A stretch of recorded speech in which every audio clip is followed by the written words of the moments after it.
সালামু আলাইকুম সবাইকে। ঘড়িতে সময় যখন ঠিক ৭টা বেজে একদম ০০ তখনই কিন্তু লাইভটা শুরু করে দিলাম।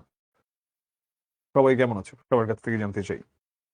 সুনামগঞ্জ থেকে এবং নতুন ভর্তি হয়েছে মিশর। মিশরকে অভিনন্দন। উজ্জ্বল জিজ্ঞেস করেছে, স্যার কেমন আছেন? আলহামদুলিল্লাহ উজ্জ্বল, আমি বেশ ভালো আছি। আফিফা, তানজিলা, অনেক মানুষ জয়েন করছে। এখনো কিন্তু ক্লাসে সবাই জয়েন করে মানে কুলায় নাই।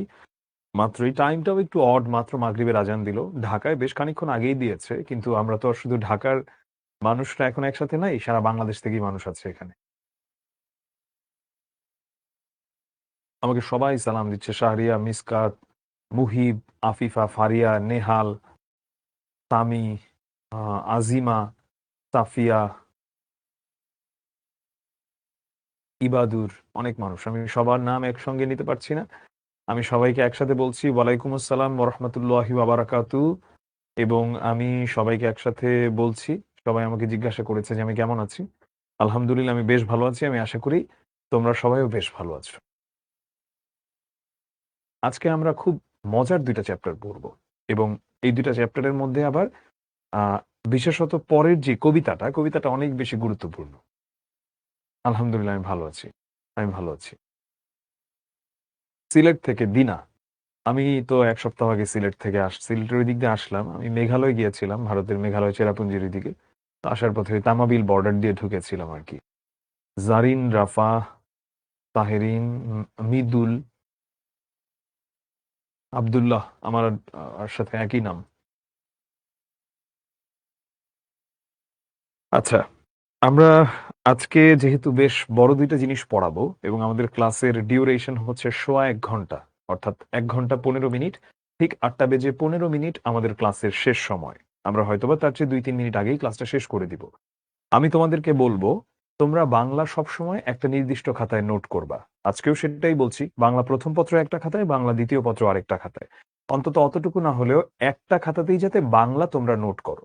আজকের ক্লাসে আমি গুরুত্বপূর্ণ অনেক কথা বলবো, যেগুলো তোমাদের সৃজনশীলের জন্য গুরুত্বপূর্ণ থাকবে, তোমাদের অবজেক্টিভের জন্য গুরুত্বপূর্ণ থাকবে এবং তোমাদের মোট কথা সকল রকম পরীক্ষার জন্যই গুরুত্বপূর্ণ থাকবে। এখন তাহলে তোমাদের করণীয় কি? বা তোমরা আজকে কিভাবে কি করবা? বা কিভাবে আমাদের আজকের পড়াটাকে তোমরা এগিয়ে নিয়ে যাবা? তোমরা আমি আজকে গুরুত্বপূর্ণ যা বলবো তার সবকিছু নোট ডাউন তো করবাই ক্লাসে এবং ক্লাস শেষ হবার পরে হাতে ৫ থেকে ১০ মিনিট সময় নিয়ে পুরো ক্লাসে যা বলেছি গুরুত্বপূর্ণ সেগুলোকে আবার নিজের মতো করে গুছিয়ে নোট করে নিবা। তাহলে কি হবে? আজকের ক্লাসের পরেই এই পল্লী সাহিত্য আর জুতা আবিষ্কার এই ২ টা চ্যাপ্টার তোমার জন্য হয়ে যাবে আজকের ক্লাসটাই একমাত্র নোট। তোমাকে আর ওই ১০ টা গাইড বইয়ের পেছনে দৌড়াতে হবে না কিংবা তোমার অন্য কোনো কিছুই করতে হবে না। তোমার শুধুই আজকের ক্লাস নোটটা দেখবা। দেখে তুমি ইনশাআল্লাহ যে, "নে বাবা এবার তোরা নাকে তেল দিয়ে ঘুমা। আল্লাহর নাম নিয়ে পরীক্ষা দিতে যাবা, ভালো কিছুই হবে।" বারবার একই মেসেজ পাঠিয়ে যাচ্ছে নাফিস খান ভারত থেকে। তুমি কি ভারতে এই মুহূর্তে ঘুরতে গিয়েছো? নাফিস খান, আমি একটু জানতে চাই এবং ভারতের কোথায় আছো তুমি এখন? বারবার তুমি লিখছো, "আমি ভারত থেকে, আমি ভারত থেকে, আমি ভারত থেকে।" ভারতের কোথায় আছো তুমি এখন? বাংলা কিভাবে নোট করব? বাংলা গুরুত্বপূর্ণ যেই তথ্যগুলা বলি ওগুলা লিখে রাখবো। অতটুকুই নোট আরকি। হুম। নেহাল বলল তার বাংলা পরীক্ষা ছিল আজকে। আশা করি তোমার পরীক্ষা ভালো হয়েছে। রাইসা বলছে ঝিনাইদহে আসেন। ঝিনাইদহ ক্যাডেট কলেজে আমার হয়তোবা যাওয়া হবে একটা কাজে কিছুদিন পরে। হ্যাঁ, আজকে এনাম ভাইয়ের জন্মদিন মুমতাহিন। হুম, ঠিক আছে। আ আমার মনে হয় যে আমরা আচ্ছা ঠিক আছে। ওকে। সো ঘড়িতে যেহেতু ৭টা ৫ এর মতো বেজে যাচ্ছে, আমরা এখন চ্যাটটা পজ করে দিচ্ছি। খুবই গুরুত্ব দাও। এখন আমরা যে জিনিসগুলা পড়াবো, এখানে তোমার পূর্ণ গুরুত্ব আরোপ করো এবং পরবর্তীতে যখন প্রশ্নের সুযোগ দিব, তখন তোমরা প্রশ্ন করবা। আপাতত আর কোনো প্রশ্ন নয় কিংবা আপাতত আর কোনো ইন্টারাপশন নয়। আমরা এখন সরাসরি চলে যাচ্ছি ক্লাসে।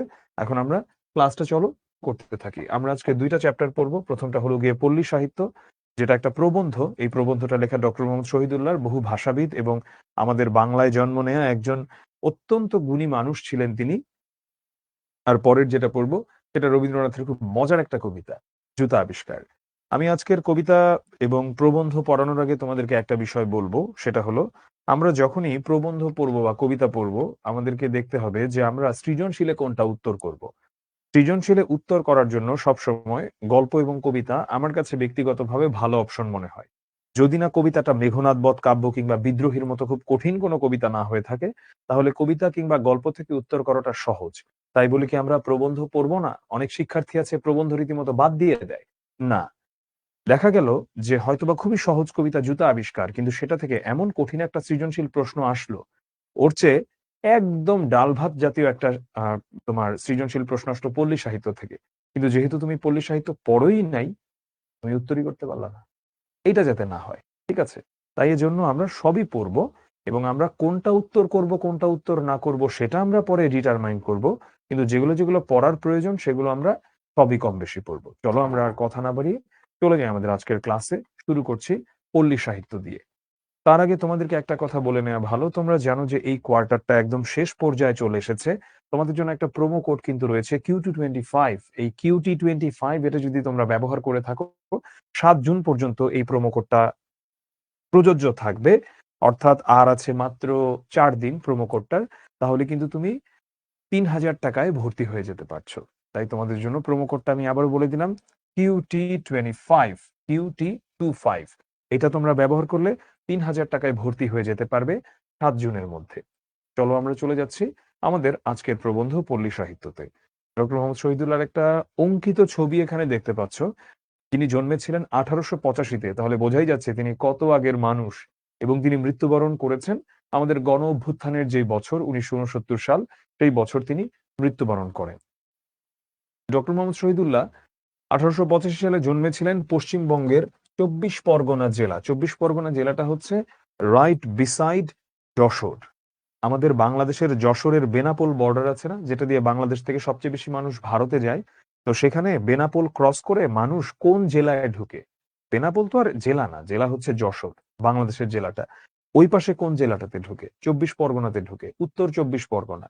ওই জেলাতে কিন্তু তোমার আ অনেক বিখ্যাত একজন ক্রিকেটারেরও বাড়ি। তোমরা হয়তোবা তাকে চিনে থাকবা, চিনে নাও থাকতে পারো। কারণ সে তোমাদের প্রজন্মের যারা মানে তোমাদের প্রজন্মের যারা ক্রিকেট ভক্ত তাদের জন্য নয়, তিনি আরো অনেক আগে ছিলেন। যেমন সৌরভ গাঙ্গুলী। সৌরভ গাঙ্গুলীর বাড়ি কিন্তু উত্তর ২৪ পরগনাতে।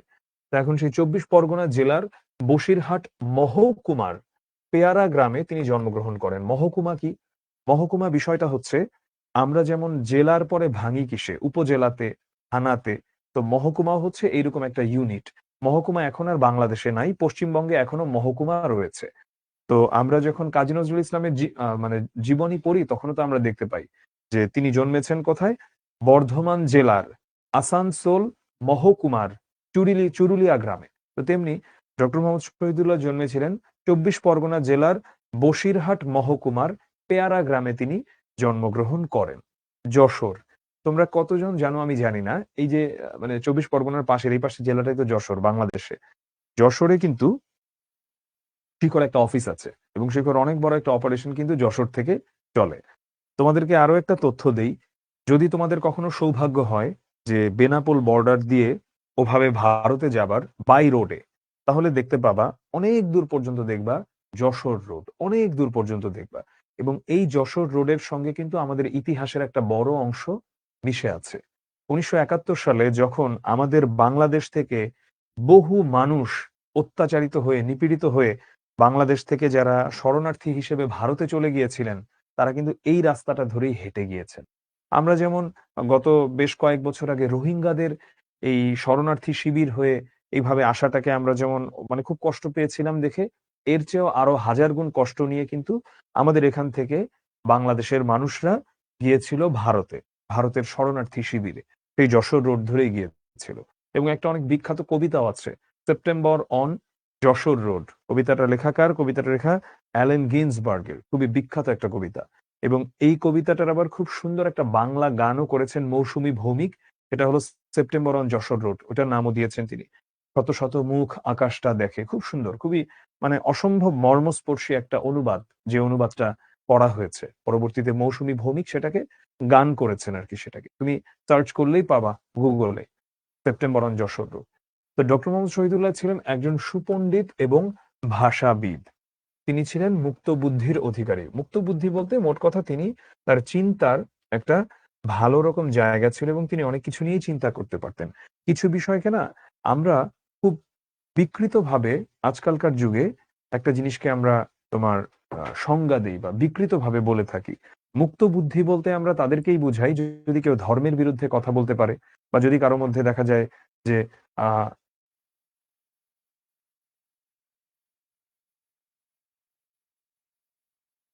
ধর্মবিদ্বেষী কিছু থেকে থাকে, আমরা দেখা যায় সেটাকে বলে দিই মুক্ত বুদ্ধি। কিংবা যদি ওয়েস্টার্ন ফিলোসফি কিংবা এই পশ্চিমা বিষয়ক কোনো কিছুকে কেউ খুব সাপোর্ট করে, আমরা তাকে বলে দেই মুক্ত বুদ্ধি। তো মুক্ত বুদ্ধি কথাটা আসলে অনেক বড়। তো ডক্টর মোহাম্মদ শহীদুল্লাহ প্রকৃতপক্ষেই মুক্ত বুদ্ধির অধিকারী একজন মানুষ ছিলেন। আজকালকার দিনের ওই সো কল্ড মানে আ মুক্ত বুদ্ধিওয়ালা মানুষ তিনি ছিলেন না। প্রাচীন ভাষা ও সাহিত্য সম্পর্কে তিনি অনেক কঠিন এবং জটিল সমস্যাগুলোর যুক্তিপূর্ণ ব্যাখ্যা ও বিশ্লেষণ করেছেন এবং সেগুলোতে তিনি অসামান্য পাণ্ডিত্যের পরিচয় দিয়েছেন। ১৩ই জুলাই ১৯৬৯ সালে ঢাকায় তিনি মৃত্যুবরণ করেন। এবারে আসি তার শিক্ষা জীবনে। ১৯১০ সালে কলকাতা সিটি কলেজ থেকে তিনি সংস্কৃতে বিএ অনার্স পাশ করেন। সংস্কৃত যে ভাষা সেটাতে তিনি কলকাতা সিটি কলেজ থেকে তিনি পাশ করেন। ১৯১২ সালে কলকাতা বিশ্ববিদ্যালয় থেকে তিনি কম্পারেটিভ ভাষাতত্ত্ব যে ছিল, তুলনামূলক ভাষাতত্ত্ব, সেটা তিনি মাস্টার্স ডিগ্রি লাভ করেন। দেখো ১৯১২ সাল ১৯১০ সাল, ভাই ওই সময় তো কেউ পড়াশোনাই করতো না। উনি এমন একটা সময়ে উনি অনার্স করেছেন, মাস্টার্স করেছেন, শুধু তাই নয়, পরবর্তীতে তিনি ফ্রান্সেও গিয়েছিলেন। প্যারিসের সোরবন ইউনিভার্সিটি থেকে তিনি ভাষাতত্ত্বে একটা ডিপ্লোমা করেন এবং সেখানে তিনি ডি.লিট লাভের গৌরবও তিনি অর্জন করেন। ঠিক আছে? Doctor of literature. তিনি সুদীর্ঘ ৩০ বছর বাংলাদেশের বিভিন্ন কলেজ ও বিশ্ববিদ্যালয়ে বাংলা ভাষা ও সাহিত্যের প্রফেসর ছিলেন এবং তিনি অধ্যক্ষ রূপে প্রিন্সিপাল হিসেবেও সেখানে নিয়োজিত ছিলেন। এবং তার রচিত তার সম্পাদনায় একটা বিখ্যাত শিশু পত্রিকা রয়েছে। এটা তোমাদের জন্য খুবই গুরুত্বপূর্ণ। জ্ঞানমূলকের জন্য গুরুত্বপূর্ণ, অবজেক্টিভ এর জন্য গুরুত্বপূর্ণ। পত্রিকাটার নাম হলো গিয়ে আঙ্গুর। আঙ্গুর পত্রিকাটা তিনি সম্পাদনা করতেন। তো তার উল্লেখযোগ্য বেশ কিছু বই আছে। এর মধ্যে বলতে হয় বাঙ্গালা ভাষার ইতিবৃত্ত, বাংলা সাহিত্যের কথা, বাংলা ভাষার ব্যাকরণ, বাংলাদেশের আঞ্চলিক ভাষার অভিধান, যেটা তার অসামান্য কীর্তি এবং তার সবচেয়ে বিখ্যাত সৃষ্টি এটাকে বলা যায়। এবং আলাওলের পদ্মাবতী, বিদ্যাপতি শতক। বিদ্যাপতি হচ্ছে মূলত একজন কবি ছিলেন বিদ্যাপতি। তো সেই বিদ্যাপতি শতক নিয়েও তিনি লিখেছেন। আচ্ছা, আমরা চলে যাচ্ছি আমাদের পরের যে কথাতে, সরাসরি চলে যাব আমরা প্রবন্ধতে। পল্লীগ্রামে শহরের মতো গায়ক, বাদক, নর্তক না থাকলেও তার অভাব নেই। আচ্ছা, ইন্টারেস্টিং যে গায়ক, বাদক, নর্তক নাই, আবার বলছে সেটার অভাবও নাই। চারিদিকে কোকিল, দোয়েল, পাপিয়া প্রভৃতি পাখির কলগান, নদীর কুলকুল ধ্বনি, মানে নদীর যে বয়ে চলার শব্দ, পাতার মর্মর শব্দ, শুকনো পাতায় পাড়া দিলে যেমন শব্দ হয়, শ্যামল শস্যের ভঙ্গিময় হিলাদুলা, মানে এই যে যখন ধান খেতে শস্য বাতাসে নড়ে, ওটা কিন্তু খুব সুন্দর একটা সাউন্ড হয়। প্রচুর পরিমাণে শহরের অভাব এখানে পূর্ণ করে দিচ্ছে। অর্থাৎ এই কথাগুলো বলার মানে কি?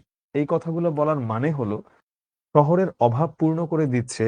এর কারণ হলো শহরে আমরা যখন থাকি, আমরা সেখানে না হয় নানা রকম কনসার্ট পাচ্ছি, গায়ক পাচ্ছি, নায়ক পাচ্ছি, সেখানে নাচার মতো অনেক নৃত্যশিল্পী, নর্তকী পাচ্ছি। কিন্তু পল্লীগানে এগুলো না থাকলেও সেখানে প্রকৃতির শব্দ রয়েছে। যেই শব্দ নির্মল, যেই শব্দ অকৃত্রিম, যেই শব্দের মাঝে কোনো কোনো ধরনের আর্টিফিশিয়াল কোনো কিছু নেই বা কৃত্রিম কোনো কিছু নেই। পল্লীর মাঠে ঘাটে, পল্লীর আলো বাতাসে, পল্লীর প্রত্যেক পরতে মানে কি? পরতে মানে ভাঁজে, মানে প্রতিটি স্থানে সাহিত্য ছড়িয়ে আছে। কিন্তু বাতাসের মধ্যে বাস করে যেমন আমরা ভুলে যাই বায়ু সাগরে আমরা ডুবে আছি, তেমনি পাড়া গাঁয়ে থেকে আমাদের মনেই হয় না যে কত বড় সাহিত্য ও সাহিত্যের উপকরণ ছড়িয়ে আছে। আমরা যে একটা, আসলেই তো আমরা বায়ু সমুদ্রে ডুবে আছি। বাতাস ছাড়া তুমি বাঁচতে পারবা? তুমি বাঁচতে পারবা না। মানে কিছুক্ষণের মধ্যেই মারা যাবা। যেকোনো মানুষই মারা যাবে বা যেকোনো প্রাণীই মারা যাবে। তো এখানে যেমন এই কথাই বলা হচ্ছে। শ্রদ্ধেয় ডক্টর দীনেশচন্দ্র সেন মৈমনসিংহ গীতিকা সংগ্রহ করে দেখিয়েছেন সাহিত্যের কি এক অমূল্য খনি পল্লী জননীর বুকের কোণে লুকিয়ে আছে। আচ্ছা, ময়মনসিংহ গীতিকা, যেখানে আমরা অনেক বিখ্যাত কবিতা, গান সেগুলোকে আমরা পেয়েছি। তো ময়মনসিংহ গীতিকার সংগ্রাহককে ডক্টর দীনেশচন্দ্র সেন। এটা তোমাদের জ্ঞানমূলকের জন্য খুবই গুরুত্বপূর্ণ যে ময়মনসিংহ গীতিকার সংগ্রাহককে ডক্টর দীনেশচন্দ্র সেন। সুদূর পশ্চিমের সাহিত্য রসিক, পশ্চিমের বলতে বোঝাচ্ছে ওয়েস্টার্নের, ওয়েস্টার্নাইজ। তিনি একজন ফ্রেঞ্চ, যার কথা বলছেন রোমারোলা পর্যন্ত। ময়মনসিংহের রোমারোলাকে, উনি হচ্ছেন একজন পশ্চিমের একজন সাহিত্যিক, মানে ওয়েস্টের ফ্রেঞ্চ একজন সাহিত্যিক। মূলত তিনি ময়মনসিংহের মদিনা বিবির সৌন্দর্যে মুগ্ধ হয়েছেন। ময়মনসিংহের মদিনা বিবিকে, মদিনা বিবি হচ্ছে, এটা আমাদেরই বোঝাচ্ছে পল্লী সাহিত্যের একটা কাহিনীর চরিত্র মদিনা বিবি। মানে এটা দিয়ে বোঝানো হচ্ছে যে আমাদের পল্লীর যে সাহিত্য রয়েছে সেটার সৌন্দর্যে বা সেটার একটা চরিত্রের সৌন্দর্যে মুগ্ধ হয়েছেন সেই ওয়েস্টের এক ফেমাস সাহিত্য রসিক রোমেরোলা। তিনিও হচ্ছেন এতে মুগ্ধ হয়েছেন এই মদিনা বিবির সৌন্দর্যে।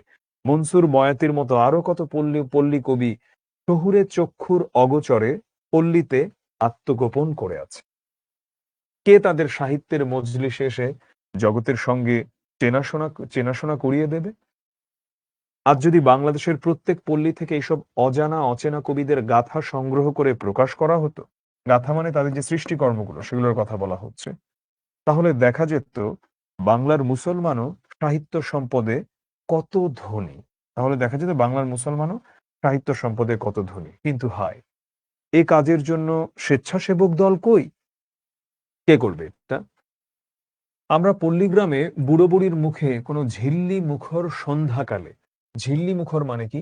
ঝিল্লি মানে হচ্ছে ঝিঝি পোকার ডাক, মুখর মানে হচ্ছে ওইটার শব্দে চারিদিক একদম থই থই করছে বা ভরে আছে এটার শব্দে। তার মানে যে মুখরিত জীবন, মানে অনেক থই থই করছে বা অনেক শব্দময়। ঝিল্লি মুখর বলতে বোঝাচ্ছে ঝিঝি পোকার ডাকে একদম থই থই করছে যেন চারিদিকটা। এটা গ্রামে গঞ্জে গেলে দেখা যায়।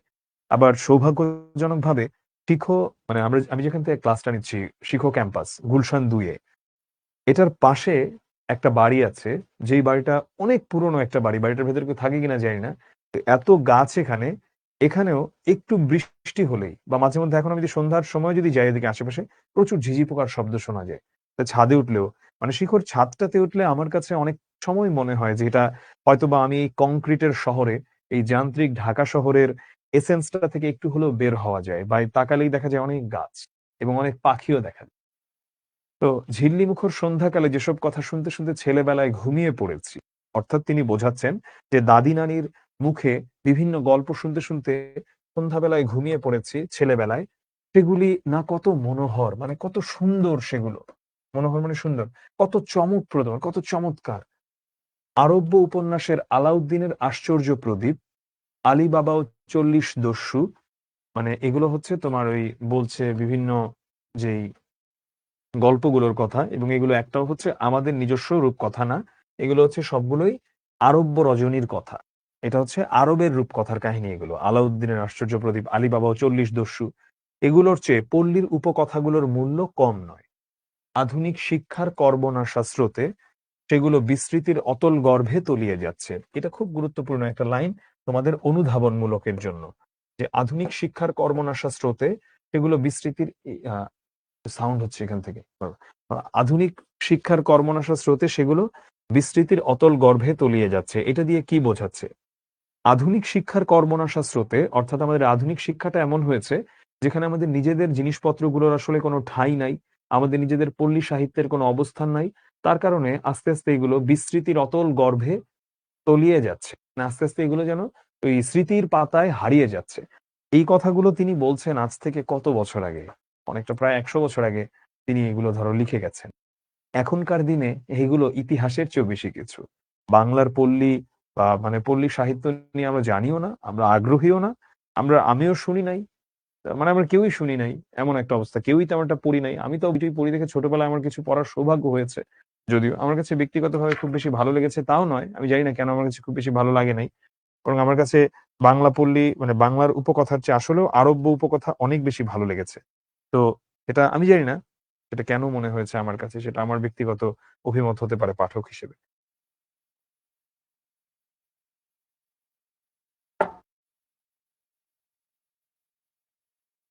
একটু টিস্যুটা একটু কাইন্ডলি দিও তো।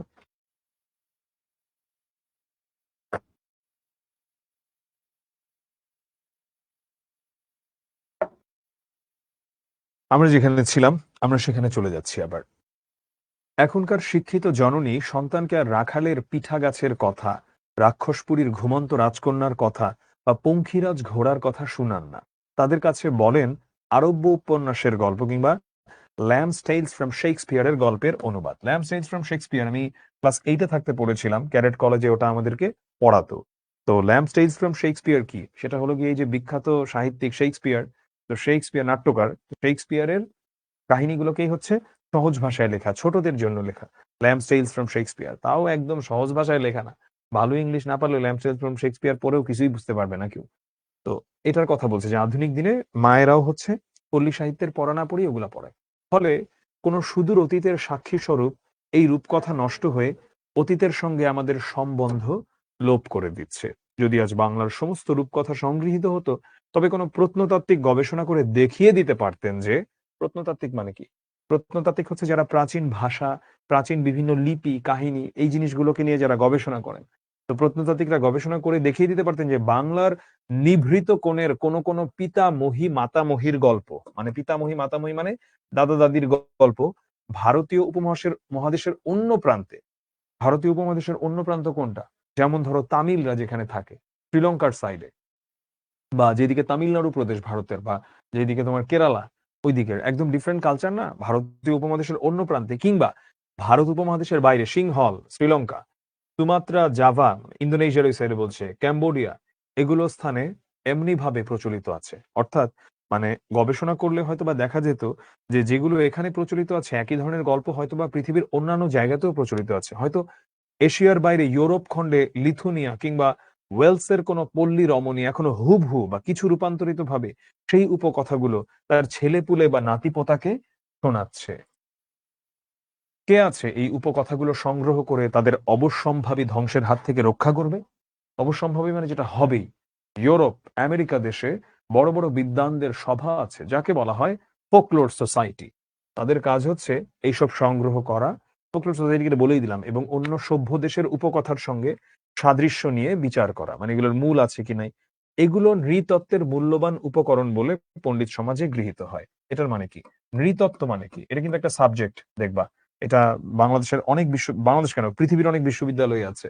অ্যানথ্রোপোলজি, মূলত তারা হচ্ছে এই বিষয়গুলো নিয়েই কথাবার্তা বলে একটা জায়গার জীবন আচার এবং মানুষের বিভিন্ন এলিমেন্টস জীবনযাত্রার।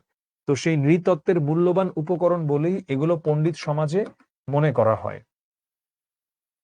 শ্রীযুক্ত দক্ষিণারঞ্জন মিত্র মজুমদারের, এটা লেখকের নাম ঠাকুরমার ঝুলি, ঠাকুরমার ঝুলির লেখক যিনি শ্রী শ্রী দক্ষিণারঞ্জন মিত্র মজুমদার, বা ঠাকুরদার থলে যথেষ্ট নয়। বাংলাদেশের সমস্ত উপকথা এক জায়গায় জড়ো করলে বিশ্বকোষের মতো কয়েক বালামে তার সংকুলন হতো না। বালাম বলতে বোঝাচ্ছে ভলিউম, বাংলায় ভলিউমকে বালাম বলা যায়। তো এখানে বলা হচ্ছে যে বিশ্বকোষ যেমন, যেমন এখন তো তুমি উইকিপিডিয়া দেখো, উইকিপিডিয়াতে সার্চ করলে সব চলে আসে, কিন্তু ছোটবেলায় যেমন আমি এনসাইক্লোপিডিয়া পেয়েছি লাইব্রেরিতে, বাংলাপিডিয়া ছিল আমাদের বাসায়। তো ধরো ওগুলো এত বড় বই, এতগুলা বই এখানে, তো ওই বইগুলাতেও আটানো যাবে না আমাদের উপকথাগুলো নিয়ে যদি এক জায়গাতে এনে জড়ো করা হয়। মানে বুঝিয়েছে আমাদের এত উপকথা রয়েছে। আমরা শেক্সপিয়ারে পড়েছি রাক্ষসদের বাধা বুলি হচ্ছে, রাক্ষসরা বলছে এরকম যে পি ফাই ফো ফান ও smell the blood of a British man, এর সঙ্গে তুলনা করে পল্লীর হাউ মাউ খাউ মানুষের গন্ধ পাও। এ সাদৃশ্য হলো কোথা থেকে? মানে উনি তুলনা করছেন যে পৃথিবীর অন্য এক প্রান্তের রূপকথা বা উপকথার সঙ্গেও কিন্তু আমার রূপকথা বা উপকথারও মিল আছে। তবে কি একদিন ওই সাদা ইংরেজ, ওই কালো বাঙালির পূর্বপুরুষগণ ভাই ভাই রূপে একই তাঁবুর নিচে বাস করত? সে আজ কতদিনের কথা কে জানে। আমরা কথায় কথায় প্রবাদ বাক্য জুড়ে দিই, যেমন দাঁত থাকতে দাঁতের মর্যাদা নেই, হরি মাছ নাছুই পানি, আপনি বাঁচলে বাপের নাম। আচ্ছা তোমরা জানো তো এই প্রবাদগুলোর মানে কি? দাঁত থাকতে দাঁতের মর্যাদা নেই মানে যখন একটা মানুষ বা একটা কিছু আমাদের জীবনে থাকে তখন আমরা সেটাকে ভ্যালু করি না, যখন সেটা আমাদের লাইফে থাকে না তখন আমরা সেটা নিয়ে ভ্যালু করি। মনে করো দেখা গেল যে কেউ তার প্যারেন্টস এর সাথে অনেক খারাপ বিহেভ করে বেড়ে, সেটা কিন্তু যেই মুহূর্তে তার বাবা বা মা কেউ একজন চোখটা বন্ধ করে, মানে মৃত্যুবরণ করে, তখন সে বুঝে যে তার ভ্যালুটা কি ছিল। ধরি মাছ না ছুঁই পানি, এটা মানে হচ্ছে অনেক চালাক, মানে রীতিমতো বলতে পারো যে বাটপারি করে, যে সে হচ্ছে একটা জিনিসকে হাসিল করবে ঠিক আছে, কিন্তু ওইটা সে যেভাবে করার কথা ওভাবে আলটিমেটলি করবে না, নিজের কোনো ক্ষতি করে সে কোনো কিছু করবে না।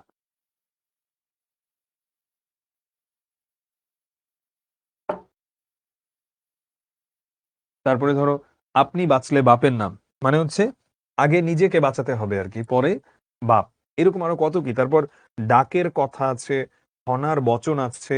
যেমন ধরুন, কলা রুয়ে না কেটো পাত, তাতেই কাপড় তাতেই ভাত। ডাকের কথা, খনার বচন, এগুলো কি? ডাকের কথা হচ্ছে বলতে পারো মানুষের মুখে মুখে যুগের পর যুগ ধরে যে কথাগুলো প্রচলিত হয়ে আসছে এবং যেই প্রবাদগুলো আমরা এখনো ব্যবহার করি। আর খনার বচন কি? খনার বচন হচ্ছে তোমার, খনা একজন প্রাচীন ভারতের জ্যোতিষী ছিলেন, মহিলা জ্যোতিষী।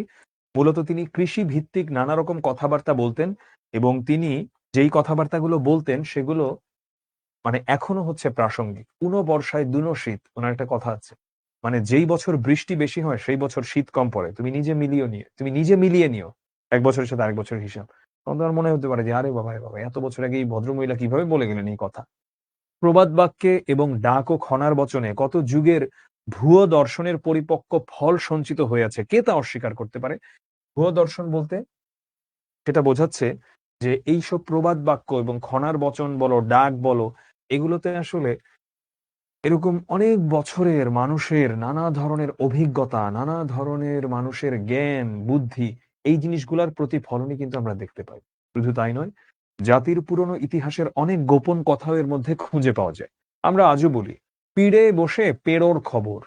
এই প্রবাদ বাক্যটি সেই সময়ের কথা মনে করিয়ে দেয়, যখন পান্ডুয়া বঙ্গের রাজধানী ছিল।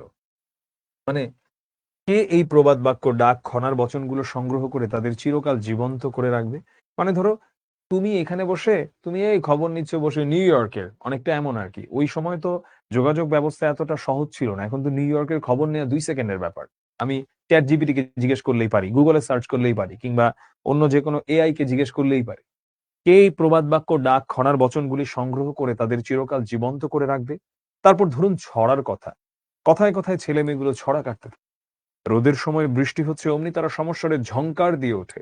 রোদ হচ্ছে, পানি হচ্ছে, খ্যাকশিয়ালির বিয়ে হচ্ছে।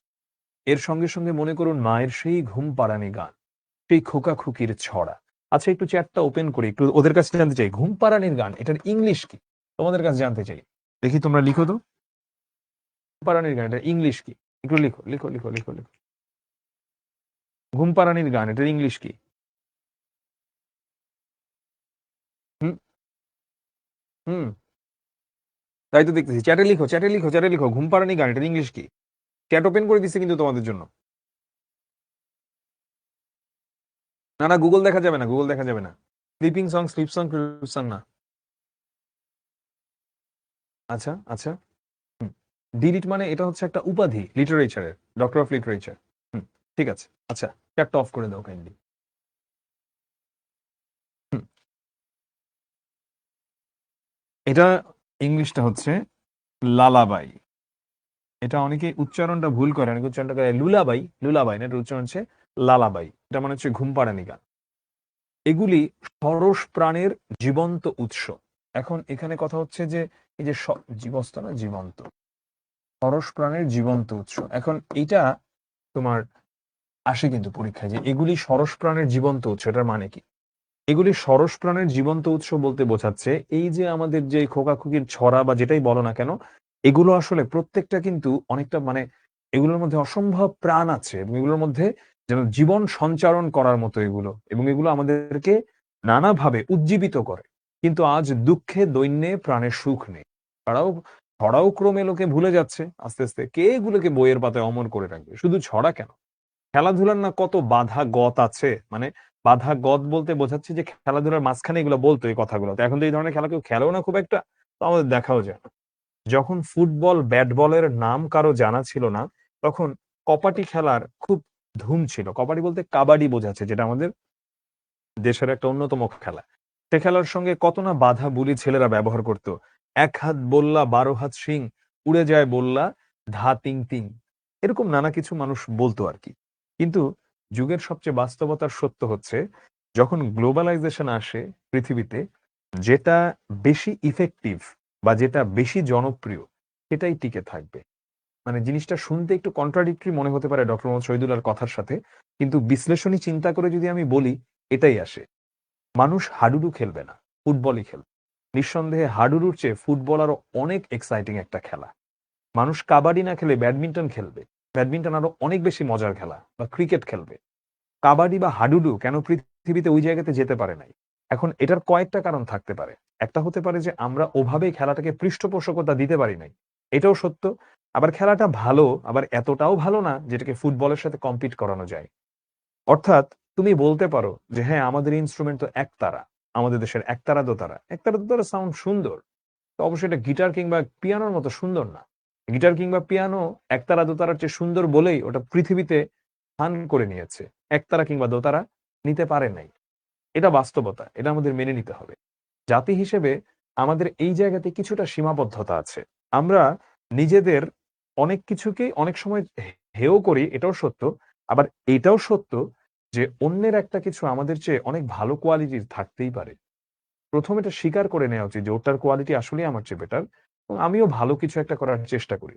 বাট আমি একটা প্লাস্টিকের জিনিস নিয়ে কারো কাছে একটা গোল্ডের জিনিস আছে। আমি যদি বলি যে না আমার প্লাস্টিকের জিনিসটা নিয়ে যদি আমি অনেক মানে রাস্তায় যে অনেকক্ষণ ধরে কথা বলি, একটা সময় মানুষজনই আমার দিকে ইন্ডিকেট করে বলে যে ও একটা পাগল।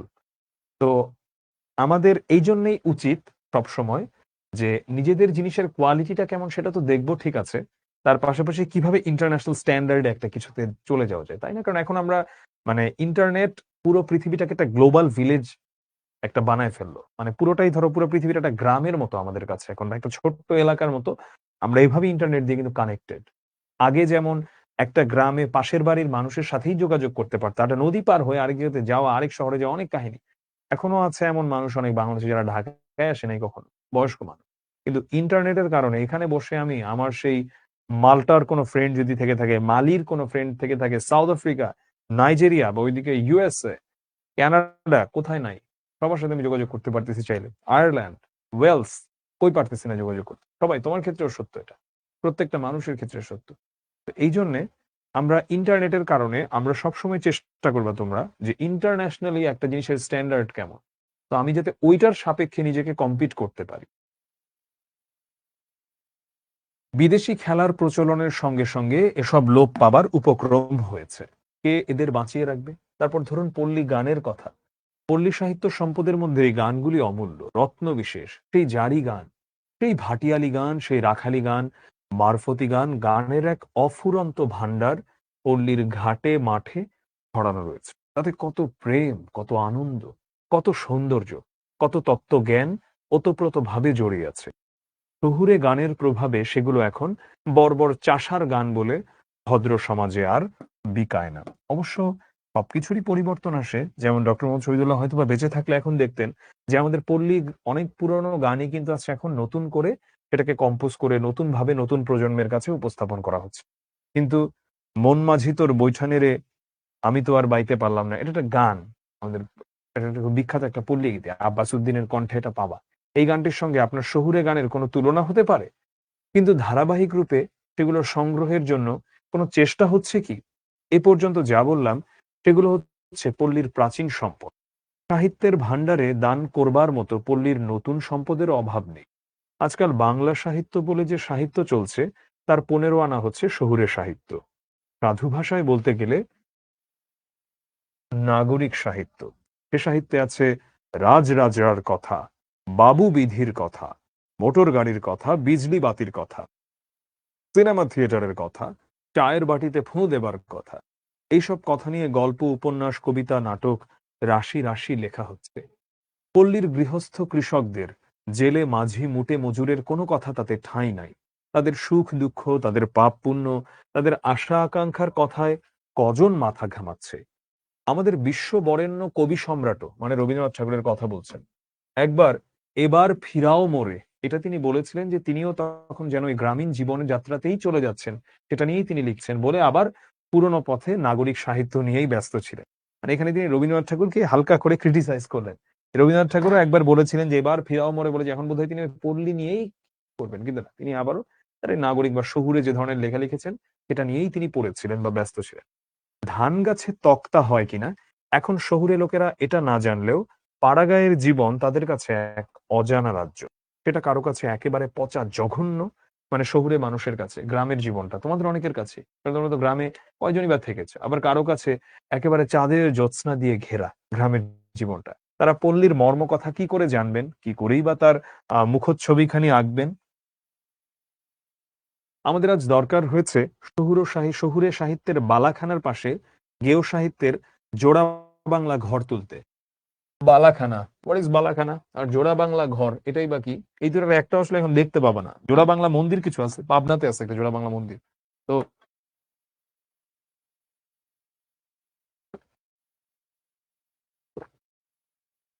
এই একই প্রশ্ন অনেকে করতেই থাকবা যেন প্রশ্ন দিব যে বালাখানা কি, জোড়া বাংলা কি, বালাখানা কি, জোড়া বাংলা কি।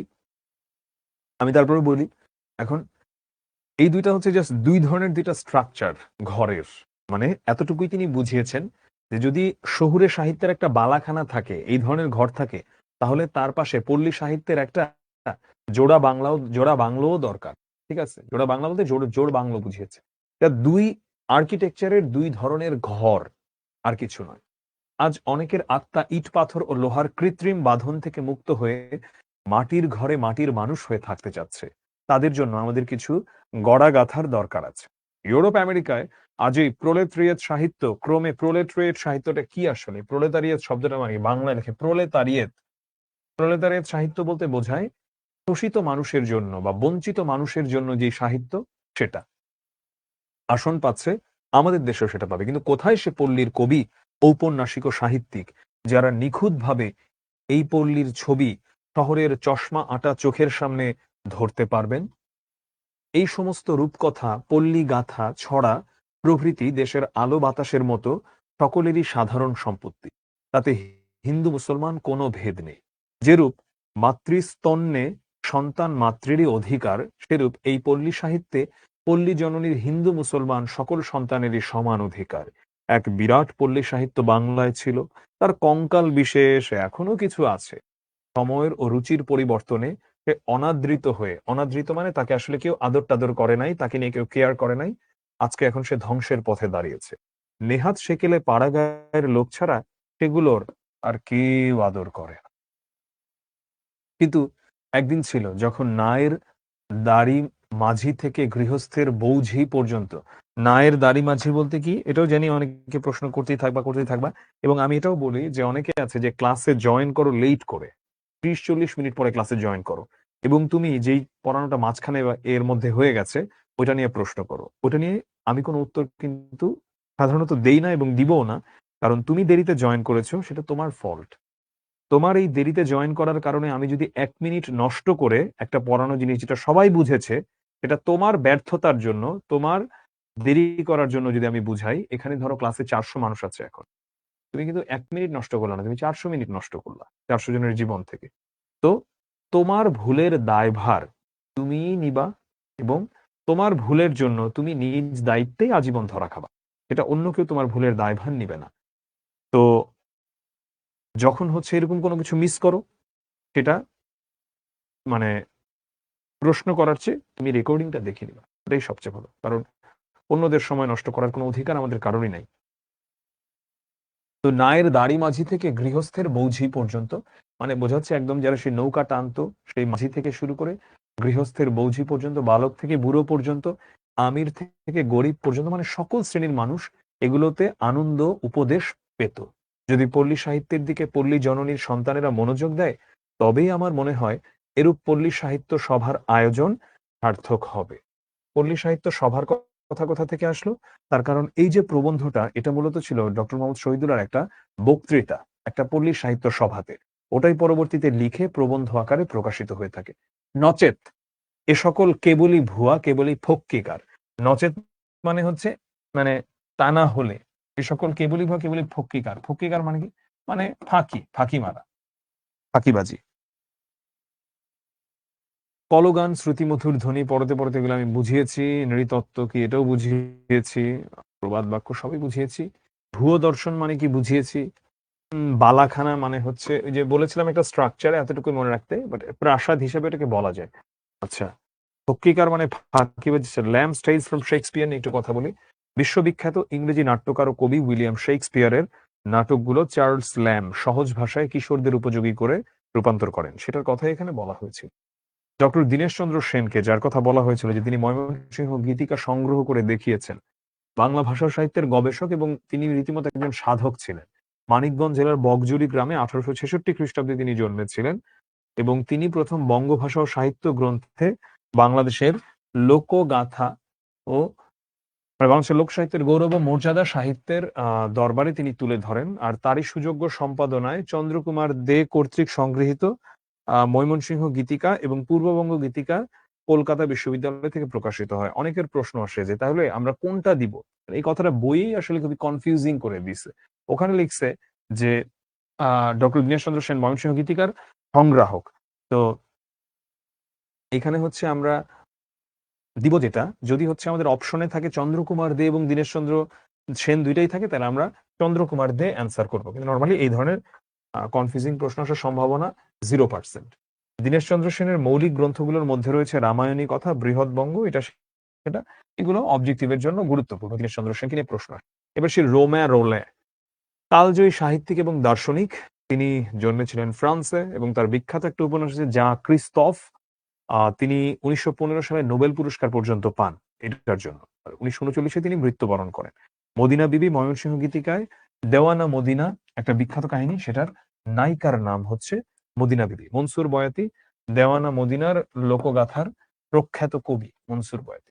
আলাউদ্দিনের আশ্চর্য প্রদীপ কি, এটা তোমরা জানো, সেটা নিয়ে আমি আলাদা করে আর এখানে পড়ালাম না।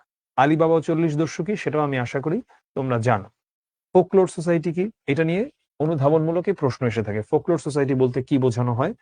এটা মূলত এক ধরনের সমিতি যারা লোকশিল্প, গান, উৎসব অনুষ্ঠান, খেলাধুলার উপাদান এগুলো সংগ্রহ করে নিজের দেশেরটা এবং প্রচারের জন্য নানা কাজ করে থাকে। এবং তারা আরো একটা কাজ করে, তারা হচ্ছে গবেষণা করে যে অন্যান্য দেশের এবং অন্যান্য সভ্যতার সংস্কৃতির যেসব উপকরণ রয়েছে সেগুলোর সঙ্গে আমাদেরটার কি কি মিল অমিল রয়েছে। উইলিয়াম থমস ফোকলোর এই কথাটার উদ্ভাবক। 1848 সালে সর্বপ্রথম লন্ডনে এই সমিতিটা গঠিত হয়।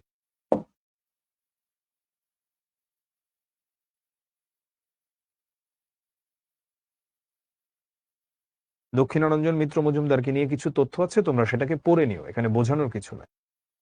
খনাকে প্রাচীন ভারতের প্রখ্যাত নারী জ্যোতিষী, বাংলাদেশের জলবায়ু নির্ভর কৃষিতত্ত্ব বিষয়ে উপদেশমূলক খনার ছড়াগুলো অষ্টম থেকে দ্বাদশ শতাব্দী পর্যন্ত সময় রচিত বলে একটা ধারণা করা হয়। পশ্চিমবঙ্গের 24 পরগনা জেলার অন্তর্গত যে বারাসাত মহকুমার দেউলি গ্রামে তার নিবাস ছিল বলে জনশ্রুতি আছে। এবং এই জিনিসগুলোকে আমরা solely বাংলাদেশের বলে কখনোই ক্লেইম করতে পারি না। এই জিনিসগুলো হচ্ছে বৃহত্তর যে বাংলা, যেখানে বাংলা ভাষী মানুষরা থাকতেন, অর্থাৎ এখনকার দিনের হিসাব যদি বলো তাহলে বাংলাদেশ, ওইদিকে পশ্চিমবঙ্গ, এটার মধ্যে ত্রিপুরা আসবে, ওইদিকে আসামও আসবে এবং বিহার উড়িষ্যার কিছু অংশও সেখানে চলে আসবে, যেটা হলো বৃহত্তর বাংলা, যেই বাংলায় মানুষ বাংলা ভাষায় কথা বলতেন। এবং বাংলা ভাষায় কথা, আমি আসাম গিয়েছি, আসামে আমি কিছুদিন ছিলাম, আসামের গৌহাটিতে, আসামের রাজধানী যেটা। আসামের অন্য কিছু জায়গাতে আমি গিয়েছি, মানে আসামের খুব সুন্দর একটা জায়গা আছে নিউ হাফলং। এটা অনেকটা দেখতে আমাদের দেশের পাহাড়ি এলাকাগুলোর মতো, বান্দরবানের মতো। আসাম শহরটা, আসাম সিটিটা আসলে খুব আহামরি সুন্দর কোনো কিছু না, ঢাকার মতোই নোংরা, ঢাকার মতোই কিছুটা কেওটিক। কিন্তু আসাম সিটির এই মানে গৌহাটি শহরটার মানে ফরমেশনটা অনেক সুন্দর লেগেছে আমার কাছে, কারণ এটা একদম সমতল না, টিলা টিলা টিলা টিলা। তো আমি যেই বাসাটায় থাকতাম পাহাড়ের উপরে, সেখানে আমি সন্ধ্যাবেলা যখন বের হতাম, দরজার সামনে দাঁড়াতাম, তখন চারিদিকে তাকালে গৌহাটি শহরটাকে মনে হতো যেন চারিদিকে জোনাকি পোকা জ্বলছে, এরকম মনে হতো আর কি দেখে। সেটা যে কোনো পাহাড়ি শহরেই কম বেশি মনে হয়। এটা তুমি যদি ভারতের মিজোরামের আইজলে যাও, কিংবা মেঘালয়ের শিলংয়ে যাও, আর তুমি যেখানেই যাও না কেন, বা আসামের গৌহাটিতে যাও, তো এমনই তোমার কাছে মনে হবে যে চারিদিকে যেন জোনাকি পোকা জল করছে, খুব সুন্দর লাগে জিনিসটা দেখতে। তো আমি যেটা বলছিলাম যে খনার বচনের কথা, তাকে আমরা solely ক্লেম করে দিতে পারি না যে তিনি বাংলাদেশী ছিলেন, তিনি বাংলার ছিলেন। কারণ তখন বাংলাদেশের জন্ম আরো অনেক অনেক অনেক শত শত বছর পরে বাংলাদেশের জন্ম হয়েছে। যেমন আমরা কিন্তু চাইলেই ক্লেম করে দিতে পারি না যে বাউল আমাদের বাংলাদেশের নিজস্ব সংস্কৃতি, মোটেও না। তুমি ভারতের বীরভূমে যাও, বীরভূম হচ্ছে জেলা, যেখানে হচ্ছে তোমার শান্তিনিকেতন রবীন্দ্রনাথ ঠাকুরের। তো বীরভূমে তুমি প্রচুর বাউল পাবা, না বাউলের ভূমি বীরভূম, এত বাউল ওখানে। বাংলাদেশের কোন জেলায় এত বাউল আছে কিনা আমি জানি না। তো তুমি তাহলে কিভাবে এটা ওখানে তুমি ক্লেম করতে পারো যে বাউলটা শুধুই আমাদের? এটা আমরা এভাবে ক্লেম করতে পারি না। 1938 খ্রিস্টাব্দে কিশোরগঞ্জ জেলায় পূর্ব ময়মনসিংহ সাহিত্য সম্মিলনীর একাদশ অধিবেশনে ডক্টর মোহাম্মদ শহীদুল্লাহ সভাপতিত্ব করেন। এ সম্মেলনে সভাপতি হিসেবে তিনি যে ভাষণটা দেন, সেটাই পরবর্তীতে লিখিত রূপ হিসেবে এই প্রবন্ধতে আসে। রবিন একটু কাইন্ডলি বলবা বাইরে কম সাউন্ড করতে, অনেক বেশি সাউন্ড চলে আসতেছে এখানে। আলোচ্য প্রবন্ধে ডক্টর মোহাম্মদ শহীদুল্লাহ বাংলার পল্লী সাহিত্যের বিশেষ কয়েকটি দিক সম্পর্কে আলোচনা করেছেন। লেখক এই প্রসঙ্গে বলেন যে একদিন একটা বিরাট পল্লী সাহিত্য বাংলাদেশে ছিল, আজ উপযুক্ত গবেষক এবং আগ্রহী সাহিত্যিকদের উদ্যোগ ও চেষ্টায় সেগুলো সংগ্রহ করা খুব প্রয়োজন। বাংলাদেশের লোক সংস্কৃতির সংরক্ষণ এবং প্রসারের জন্য পল্লী সাহিত্যের যে বিচিত্র সম্পদ, সেটা বিশেষ যত্নের সঙ্গে সেটাকে রাখাটা আবশ্যক। আর এই প্রবন্ধটা আবহমান কালের বাঙালি, বাংলাদেশ, লোকসাহিত্য, সংস্কৃতির প্রতি সকলকে সচেতন হতে উৎসাহিত করে। চলো আমরা পোলে চলে যাই। রবিন একটু ওদেরকে 30 সেকেন্ড করে সময় দিবা। আমরা একটু পোলটা দিই, তারপরে আমরা জুতা আবিষ্কারে যাব। পল্লী সাহিত্য। তোমরা এখনই পোল পাবা, তোমরা অ্যান্সার করো। 30 সেকেন্ড করে সময় পাবা এক একটা পোল তোমরা অ্যান্সার করার জন্য।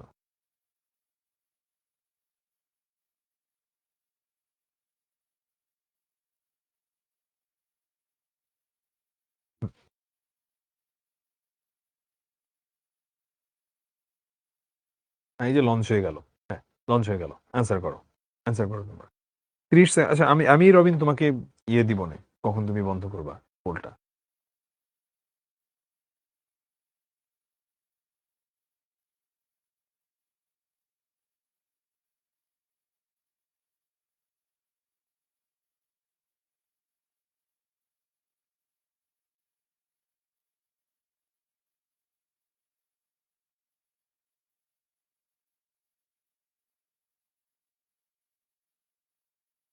রবিন এটা বন্ধ করে দাও পোলটা। ঠিক আছে। তো এখানে অ্যান্সার কি? এখানে অ্যান্সার হচ্ছে, আমি কারো নাম টাম বলতে পারবো না, এতটা সময় হবে না, আমাদের ক্লাসটা 8:15 পর্যন্ত, আমাদের আরো একটা টপিক পড়তে হবে। 1885 সালে তিনি জন্মগ্রহণ করেছেন এবং তিনি মৃত্যুবরণ করেছেন কখন আমি বলেছিলাম, গণ অভ্যুত্থানের বছরে, অর্থাৎ 1969 সালে মৃত্যুবরণ করেন ডক্টর মোহাম্মদ শহীদুল্লাহ।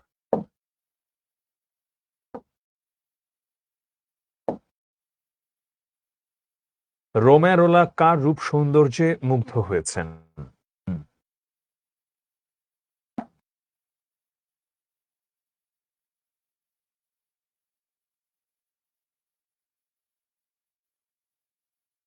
ভুল দিছে নাকি?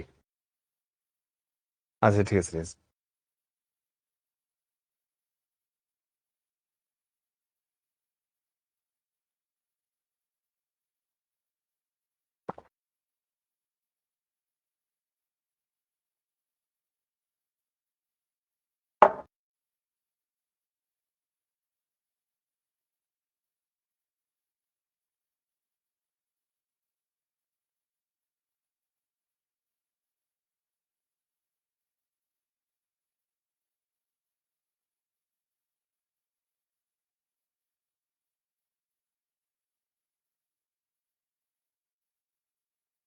রবিন শেষ করে দাও। রোমেরোলায় মাত্রই পড়াইলাম এটা, মদিনা বিবির সৌন্দর্যে মুগ্ধ হয়েছিলেন। যে মদিনা বিবি কে ছিলেন? তিনি ছিলেন আমাদের পল্লী সাহিত্যের অন্যতম যে একটা লোকগাথা, আহ মানে ময়মনসিংহ গীতিকার একটা কাহিনী, দেওয়ানা মদিনা। সেই দেওয়ানা মদিনার যে নায়িকা, তিনি ছিলেন মদিনা বিবি। ফোকলোর সোসাইটি ইউরোপ আমেরিকার কি? রবিন লঞ্চ করে দাও।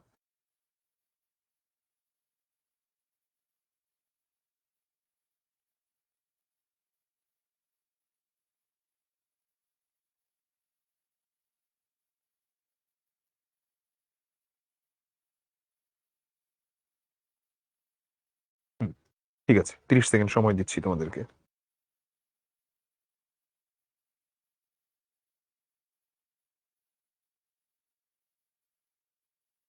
ফোকলোর সোসাইটি ইউরোপ আমেরিকার কি?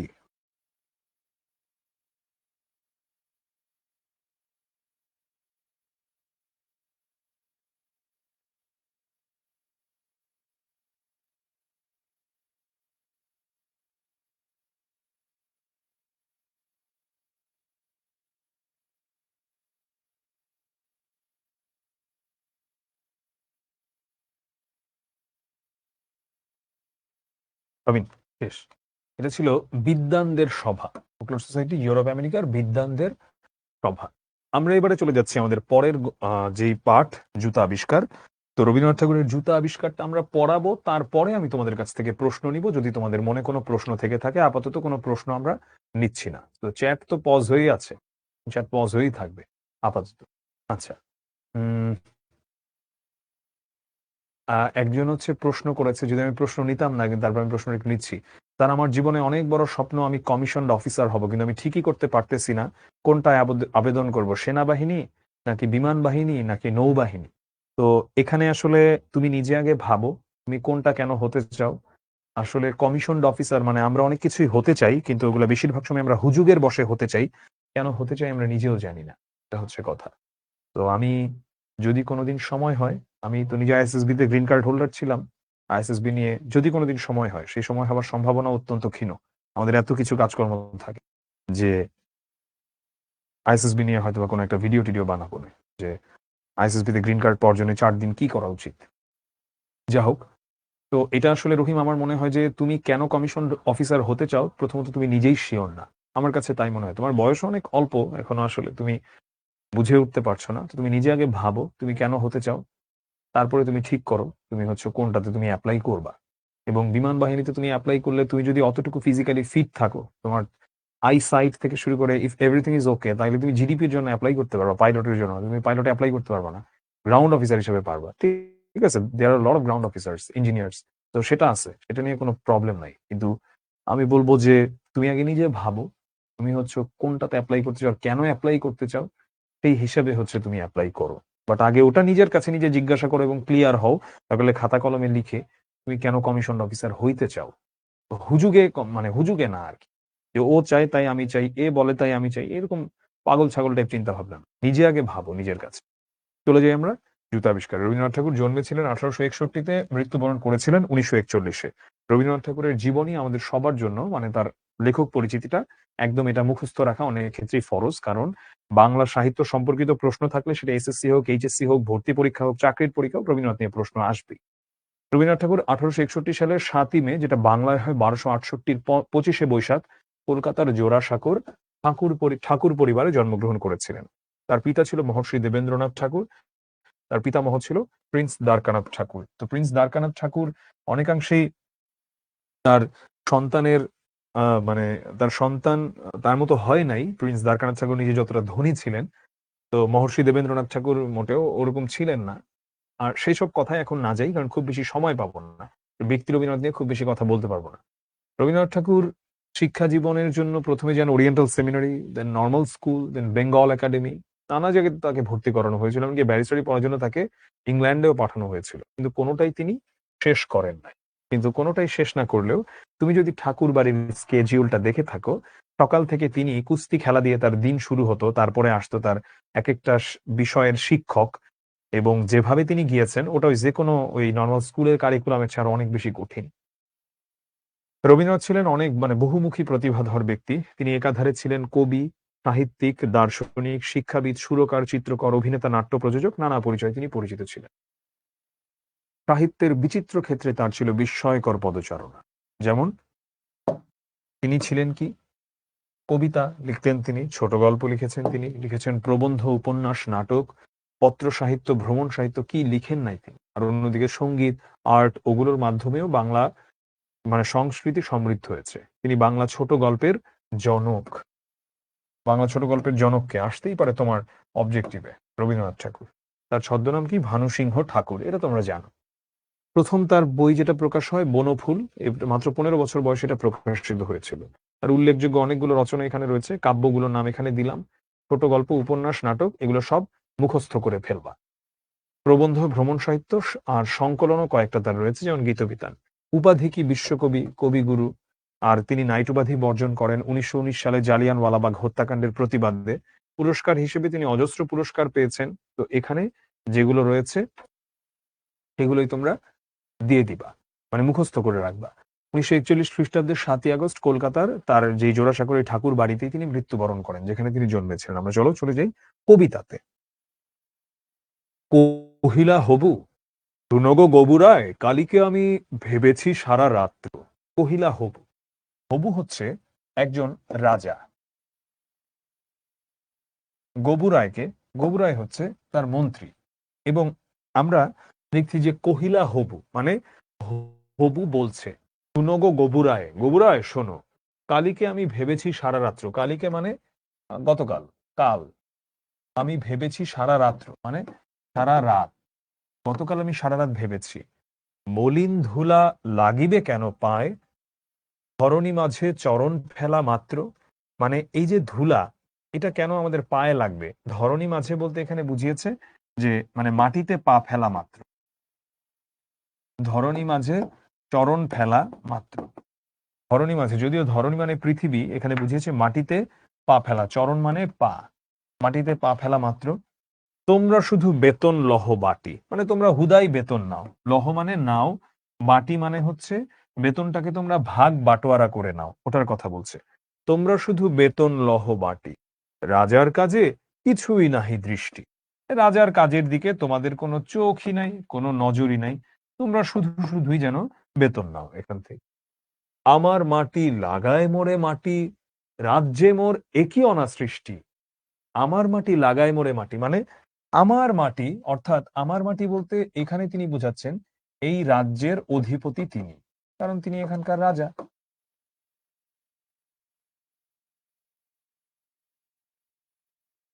আমার মাটি লাগায় মোরে মাটি, অর্থাৎ আমার মাটি, আর এই মাটি বলতে বোঝানো হচ্ছে যে মৃত্তিকা ধুলা, এটার কথা এখানে তিনি বলছেন। এখানে তিনি এটার কথা এখানে তিনি বলছেন। Wait,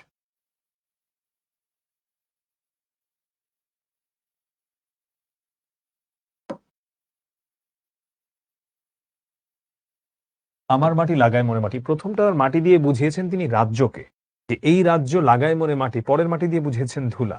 রাজ্যে মোর একিয়ে অনাসৃষ্টি, মানে আমার রাজ্যে, মোর মানে আমার, আমার রাজ্যে এটা কি ধরনের একটা অনাসৃষ্টি, বা এটা কি ধরনের একটা অবিচার, এটা কিভাবে চলতে পারে ভাই এই জিনিস। শীঘ্র এর করিবে প্রতিকার, শীঘ্র মানে তাড়াতাড়ি এটার তুমি প্রতিকার করবে।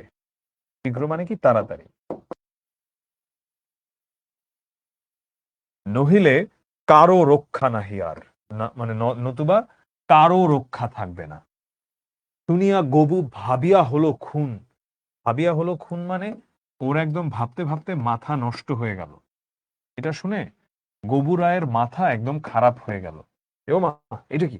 দারুণ ত্রাসে ঘর্ম বহে গাত্রে, দারুণ ত্রাসে, দারুণ মানে তো দারুণ ত্রাস বলতে অনেক ভয়, ত্রাস মানে হচ্ছে ভয় বোঝাচ্ছে।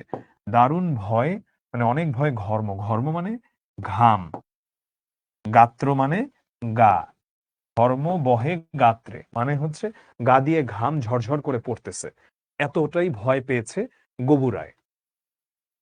পণ্ডিতের হইল মুখ চুন, মানে পণ্ডিত যারা যারা এখানে জ্ঞানী মানুষজন, তাদেরকে যখন জিজ্ঞাসা করেছে বা তাদেরকে যখন এই কাহিনীটা বলেছে, তাদের একদম মানে কি বলবো, যে তাদের একদম মানে ভয়ে অবস্থা খারাপ, মানে তাদের মুখটা ফ্যাকাশে হয়ে গেছে। মানুষের মুখটা কখন ফ্যাকাশে দেখায়? যখন সেটা রক্ত শূন্য মনে হয়, কখন সেটা এমন হয় যখন মানুষ অনেক বেশি চিন্তিত থাকে বা মানে হতবাক হয়ে যায়। এটা এখানে বুঝিয়েছে যে তাদের মুখটা একদমই ফ্যাকাশে হয়ে গেছে বা রক্ত শূন্য হয়ে গেছে। চুন কেন বলছে? কারণ যে সাদা হয়ে গেছে, চুনের রং সাদা। পাত্রদের নিদ্রা নাহি রাত্রে, মানে এখানে বোঝানো হচ্ছে যে কারোই যেন রাতে আর কোনো ঘুম নাই। রান্নাঘরে নাহিকো চড়ে হাঁড়ি, কারণ যখন হচ্ছে তাদের স্বামীরা এরকম চিন্তার মধ্যে পড়ে গেছে, তাহলে স্বভাবতই স্ত্রীদেরও এখন ঘরের কাজগুলো ঠিক মতো হচ্ছে না, তারাও হচ্ছে এখন রান্নাঘরে নাহিকো চড়ে হাঁড়ি। কান্নাকাটি পড়িল বাড়ি মধ্যে, কান্নাকাটি পড়লো, কারণ এটা তো সমাধান করতে হবে এবং তারা তো এটার যথাযথ সমাধান খুঁজে পাচ্ছে না। আর তারা সমাধান খুঁজে না পেলে আলটিমেটলি করবেটা কি? তারা সমাধান খুঁজে না পেলে যেটা হবে যে আলটিমেটলি তারা ধরা খাবে, তাদেরকে হচ্ছে একদম খবর করে ফেলবে, মেরে ফেলবে বা শেষ করে ফেলবে রাজা। অশ্রু জলে ভাসায় পাকা দাড়ি, অশ্রু জলে ভাসায় পাকা দাড়ি মানে চোখের পানিতে একদম পাকা দাড়ি, মানে যা তা অবস্থা হয়ে যাচ্ছে। আচ্ছা, অশ্রু জল এটা আমি আগেও বলছিলাম বা ক্লাসে এটা আমি বলি, এটা কিন্তু ব্যাকরণগত দিক থেকে একটা ভুল শব্দ, কিন্তু এটা আমরা কবিতায় দেখতে পাই, কবিতার ক্ষেত্রে এই ভুলগুলোকে গ্রহণ করা যায়। চোখের জল, কারণ অশ্রু মানেই চোখের জল, আলাদা করে আবার অশ্রু জল কেন লেখা লাগবে? তুমি হয় লিখবা চোখের জল, নয়তো লিখবা শুধু অশ্রু। অশ্রু জলে ভাসায় পাকা দাড়ি, কহিলা গবু হবুর পাদপদ্মে। কহিলা গবু মানে গবু বলল হবুর পায়ের কাছে, যে কহিলা গবু হবুর পাদপদ্মে মানে গবু হচ্ছে এখানে সেই তার যে মন্ত্রী, আর হবু তো হচ্ছে এখানে রাজা। যদি না ধুলা লাগিবে তব পায়ে, পায়ের ধুলা পাইব কি উপায়? সে এখানে একটা চালাকি করতে চাইলো। সেইখানে যে বাঁচার জন্য রাজাকে বলল, রাজার নাম কি? রাজার নাম হচ্ছে হবু। তো মন্ত্রী হচ্ছে গবু রায়। গবু রায় বলল হবুকে যে, "যদি রাজা মহারাজ আপনার পায়ে যদি ধুলো না লাগে তাহলে আমরা কিভাবে আপনার পায়ের ধুলা পাবো?" হুম, শুনিয়া রাজা ভাবিল দুলি দুলি। মাথা নেড়ে নেড়ে রাজা ভাবলো। কিছুক্ষণ ভাবলো। কহিল শেষে, "কথাটা বটে সত্য, কিন্তু আগে বিদায় করো ধুলি।" কিন্তু কথা সত্য ঠিক আছে, আগে তুমি ধুলি বিদায় করো। ভাবিও পরে পদধূলির তত্ত্ব। তোমার পরে পদধূলি কিভাবে নেওয়া যাবে এটা পরে দেখা যাবে। তুমি আগে হচ্ছে এই ধুলা তুমি আগে এখান থেকে বিদায় করো, পরে দেখা যাবে তোমার। ধুলা অভাবে না পেলে পদধূলা, তোমরা সবে মাহিনা খাও মিথ্যে। ধুলা অভাবে না পেলে পদধূলা, মানে যদি এমন হয় যে আমার পায়ে ধুলা না লাগার কারণে তোমরা পদধূলি নিতে পারছো না, তার মানে তোমাদের মধ্যে ভেজাল আছে। তার মানে তোমরা সবাই বেতন শুধু শুধু নাও। মাহিনা মানে হচ্ছে মাইনে। যে বলা যায় তুই মাইনে মাইনে পেয়েছিস, এটা আমাদের এখানে বলে না, পশ্চিমবঙ্গে বলে মাহিনা। মাইনে এটা মানে বোঝাচ্ছে যে বেতন, ওদের বেতনটা ওরা মিথ্যে খায়, অর্থাৎ বেতনটা শুধু শুধু পায়, এটা বলছে আর কি। তোমরা সবাই মাহিনা খাও মিথ্যে। কেন বা তবে পুষিনো এতগুলা উপাধি ধরা বৈজ্ঞানিক ভৃত্যে? মানে কেন তাহলে আমি এদেরকে পুষিনু, মানে এদেরকে পুষি, মানে পেলে পুষে রাখছি। অর্থাৎ পুষছি বলতে কি, মানে এদেরকে তো বেতন দিয়ে আমি রাখছি কর্মচারী হিসেবে। তাহলে কেন আমি এতগুলো উপাধি ধরা বৈজ্ঞানিক ভৃত্যে? মানে উপাধি ধরা বৈজ্ঞানিক ভৃত্যে বলতে আমি তাহলে এত এত এই যে বিজ্ঞানী রেখেছি, তাহলে এগুলো কি শুধুই উপাধি ধরা, মানে শুধু বিজ্ঞানী নামটাই আছে এদের মধ্যে? কই, এরা তো কাজের কাজ কিছু করতে পারছে না। তাহলে কেন আমি এদেরকে পুষছি? কেন বা তবে পুষিনু, কেন তবে আমি এগুলো পুষছি এতগুলো উপাধি ধরা বৈজ্ঞানিক ভৃত্যে? আগের কাজ আগে তো তুমি সারো, পরের কথা ভাবিও পরে আরো। মানে বলছে আগে তুমি তোমার কাজ সারো, যেটা হচ্ছে তোমার এই যে এই আমার এই ধুলা সরানো, এটা তুমি আগে সারো, পরের কথা ভাবিও পরে আরো, পরের কথা তুমি পরে ভেবো। আধার দেখে রাজার কথা শুনি, যতন ভরে আনিল তবে মন্ত্রী। আধার দেখে রাজার কথা শুনি, মানে রাজার কথা দেখে চোখে একদম অন্ধকার দেখছে মন্ত্রী, একদম অন্ধকার দেখছে আমাদের গবুরায়। কারণ অন্ধকার দেখা মানে কি, মানে হচ্ছে সে বুঝতে পারছে না আসলে কি করতে হবে রাজার কথা শুনে। যতন ভরে আনিল তবে মন্ত্রী, যেখানে যত আছিল জ্ঞানী গুণী, দেশে বিদেশে যতেক ছিল যন্ত্রী। অর্থাৎ যতন ভরে মানে সবাইকে গুছিয়ে খুব সুন্দর করে, যত চারিদিকে যা যা পেল জ্ঞানী গুণী মানুষ, তাদেরকে ধরে আনলো আমাদের মন্ত্রী। এবং দেশে বিদেশে যতেক ছিল যন্ত্রী। যন্ত্রী বলতে কি, মানে এখানেও বুঝিয়েছে তাদেরকেই, যে সেই যারা হচ্ছে এখানে কর্মী ছিলেন বা যারা এখানে হচ্ছে জ্ঞানী গুণী মানুষ ছিলেন, তাদেরকে হচ্ছে ধরে আনলো। বসিল সবে চশমা চোখে আঁটি, সবাই একদম চোখে চশমা এঁটে বসলো, মানে জ্ঞানী মানুষ এদেরকে ধরে আনলো। যন্ত্রী বলতে এখানে কি বুঝিয়েছে? এখানে যন্ত্রী বলতেও বুঝিয়েছে জ্ঞানী গুণী মানুষদেরকেই। ফুরায়ে গেল ১৯ পিপে নস্য। পিপে মানে কি? পিপে হচ্ছে অনেকটা ড্রামের মতো। নস্য, নস্যটা কি? নস্য বলতে এটা আমাদের বাংলাদেশে খায় না মানুষজন, পশ্চিমবঙ্গে এটার কিছুটা প্রচলন রয়েছে। নস্যি এটা হলো তামাক দিয়ে খায়, বিশ্রী একটা জিনিস। যেমন আমাদের দেশে গুটকা খায় না, এই বিশ্রী জিনিসটাও পশ্চিমবঙ্গে খুব দেখা যায়। কলকাতার রাস্তায় রাস্তায় মানুষ গুটকা খায়। এটাও হচ্ছে তামাক দিয়ে নেওয়া একটা জিনিস, এবং আমাদের দেশের লোয়ার ক্লাস অফ পিপল গুল নেয়। এটা খুবই বাজে একটা জিনিস। আমাদের দেশে কিন্তু তামাক শুধু মানুষ মানে সিগারেটের মাধ্যমে শুধু ইনটেক করে না, বেশি তামাক মানুষ নেয় হাকিমপুরি, জর্দা, এই ভক্কর চক্কর যখন পানের সাথে যে খায়, এবং গুল নেয় দেখবা অনেকে, ওটা মুখের মধ্যে দিলেই মুখটাকে ইউ উইল ফিল নাম, মানে মনে হবে যে একদম পুরো অবশ হয়ে আছে। তো এই ধরনের জিনিসগুলো নেয়। ফুরায় গেল ১৯ পিপে নস্য, অর্থাৎ সবাই যখন চশমা এঁটে বসলো, প্ল্যান করছে এবং একসাথে সাথে তামাক টানছে তামাক টানছে, মানে ১৯ ড্রাম তামাক শেষ হয়ে গেছে, নস্যি শেষ হয়ে গেছে। মানে এত সময় ধরে এত গভীর মনোযোগেই যেন তারা সেখানে কাজ করছিলেন। অনেক ভেবে কহিল, গেলে মাটি ধরায় তবে কোথায় হবে শস্য? কহিল রাজা, তাই যদি না হবে পণ্ডিতেরা রয়েছে কেন তবে? অনেক ভেবে সেই জ্ঞানীগুণী মানুষরা বলল, যদি মাটি চলে যায় ধরা থেকে, মানে পৃথিবী থেকে, তাহলে শস্য বা ফসল ফলবে কোথায়? তখন রাজা বলল, সেটা যদি নাই হবে তাহলে পণ্ডিতেরা রয়েছে কেন? পণ্ডিতদেরকে আমি বেতন দিয়ে তো রেখেছি এই সমস্যা সমাধান করার জন্যই। সকলে মিলে যুক্তি করি শেষে, কিনিল ঝাঁটা, 17.5 লক্ষ। এটা জ্ঞানমূলকে আসে যে কয়টা ঝাঁটা কিনেছে ঝাড়ু, 17.5 লক্ষ ঝাড়ু কেনা হলো। সবাই মিলে বুদ্ধি করে এইটা বের করলো। হায় রে বুদ্ধির ঠেকি, ঝাঁটের চোটে পথের ধুলা এসে ভরিয়া দিল রাজার মুখ বক্ষ। মানে ঝাঁটের চোটে যখন চারিদিকে ঝাড়ু দেওয়া হলো তখন পথের ধুলা, তাহলে তুমি বুঝো যদি এখন চারিদিক ঝাড়ু দেওয়া শুরু হয়, 17.5 লক্ষ ঝাড়ু দিয়ে যদি বাংলাদেশ ঝাড়ু দেওয়া শুরু হয়, চারিদিকে তুমি দেখবে শুধু ধুলা উঠতেছে। ভরিয়া দিল রাজার মুখ বক্ষ, রাজার মুখ বুক একদম ভরে গেল ধুলায়, ধুলায় ধুলি ধূসরিত হয়ে গেল। ধুলায় কেহ মেলিতে নারে চোখ, কেহ মানে কেউ, ধুলায় কেউ মেলিতে নারে চোখ মানে কেউ চোখ মেলতে পারছে না।